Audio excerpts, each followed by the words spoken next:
Thanks for coming to AnimalCon 2022. Could you introduce yourself and tell us what your business name is? Absolutely. My name is Adeline Robinson, and my business name is Adeline Robinson Art.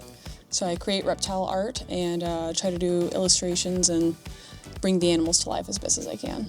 It's clear you're very talented. Is reptile-themed art something that you've always done? I actually did both things separately for a very long time. So I grew up drawing, and I also grew up keeping reptiles and catching animals, catching frogs whenever I could.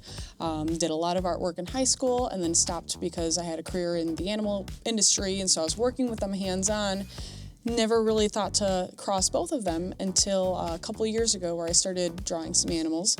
Next thing I know, I had a couple friends commission me to do some of their animals, and so it kind of snowballed from there, and I went full-time in 2020 doing reptile art, and it's awesome. What was your animal job before doing art full-time? So I grew up pretty much when I started working when I was 14 at an aquatic shop, like a specialty aquarium store. So I did aquarium maintenance, consultation, and working with different types of aquariums and aquatic animals.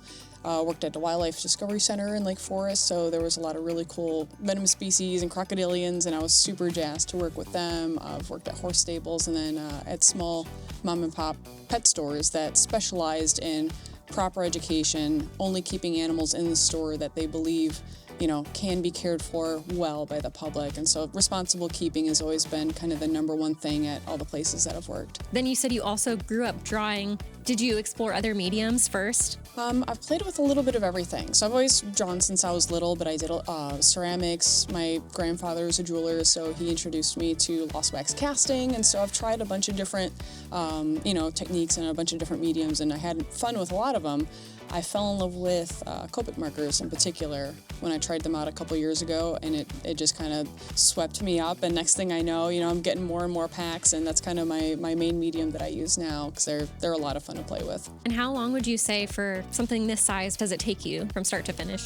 Something that's more of a face detail piece that isn't quite as intensive with body scales, I would say between 5 to 8 hours. Full bodies, usually like 8 to 10, and then when there's foliage in the background and there's other elements in there as well, it could be 20 plus hours, really depending on how much detail is in there. Piece, yeah, there's a lot of scales in there. I'd love to know how many scales I've drawn over the years. It's a lot.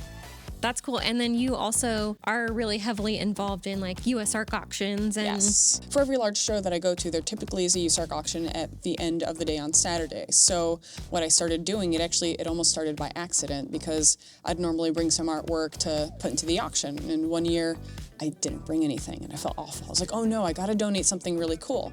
And so I was using a skateboard as a way to display my stickers.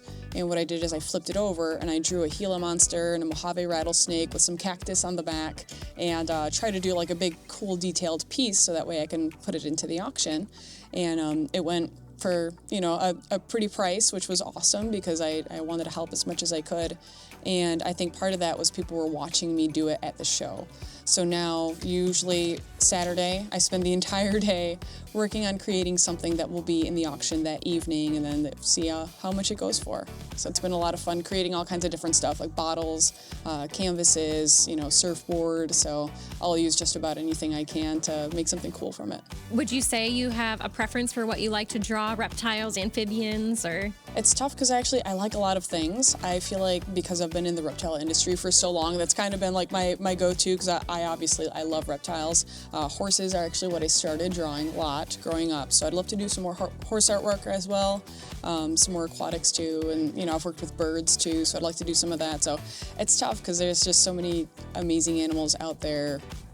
Just sticking with one niche is a little difficult because I'm always like, ooh, well, that animal looks cool, or that species is pretty cool too. So in terms of reptile art, vipers are kind of my thing that has piqued my interest a lot because they come in just so many shapes and colors, and keeled scales are a lot of fun to draw too. So, do you have any advice you'd like to give either aspiring artists or aspiring reptile keepers? Yeah, absolutely. The biggest thing for me, and I hear this from so many people where they come up to me and they go, oh, I love to draw, but I suck at it, so I could never draw like you do. That's not true. The only reason that I got to this point is by not stopping. So it's easy to get discouraged. Everybody does. It's easy to get frustrated with your own work. If you're making something and it doesn't look the way you want it to, keep working on it, because the more you work on it, the more you'll improve, the higher your standards will be. But you got to keep in mind, it's a process. Nobody ever started doing artwork, in the grand scale with, the highest level of talent. Everybody starts somewhere. It's just keeping up with it. Thank you for your time. Absolutely. Thank you for having me.